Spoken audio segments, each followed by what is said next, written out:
Sebura 38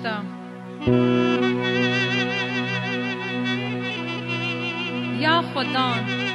ببین تنگیا خامن هل نی و به هرسا خامن شیرت نکه چمکی تیره تل من کتنه و دست تل سر من گرام بویه دست هرسا تا جیکی من ساخلم نمایه روی گنید من دا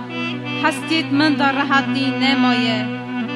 چمکی نهقیت من جسری من بلندتر بونه مینا باری گران اول سر من گران بویه روی بفهمیا من دا برینیت من بین کتنی درزن دوریا چوی قدوم کتی هر روش بدلی کل دگرم چمکی ناو دلی من کل برینا و تجینه و ناو من دا جیکی ساخلم نمایه از حال کتی و گله کی هور خاشی دکم زارین ش آخینیا دلی خواه یا خدا خواستنا من تیو عیانه آخینیا من شتیو شارتی نینه دلی من لی دخه قدوم کتمه رونایا چاوی من او شیل من پریایه هسکریت من و هوالیت من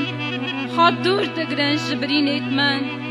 بس مامت من جی دور سکنینه اوید که دگرن تلا داتینن و ید خراب یا من تخازن بنا کتنا من خراب خبر دادن و هر روش بنا مخانیتی تفکرن لیز مینا کران نابه و مینای لال کو دوی خوابه ناکه از بو مروی چاوه کو نابه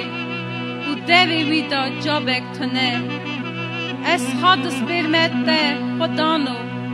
دی جابی بدی یا خدا خاده من چمکی من گود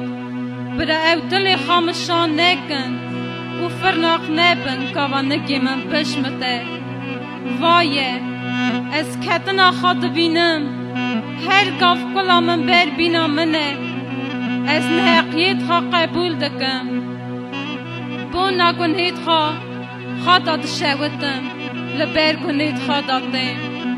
لنیارت من صحت قواتن و دجین جی حقی نهق بی کتی من زیده بون ید بر قنجی و که خرابی من دکن بو نویه که مقابلی من را دبن چمکی از خواه قنجی دگرم من نهیل خدانو خاده من جمن تو دور نکوه زوب که خامن را بگینه یا خدا خلاص کری من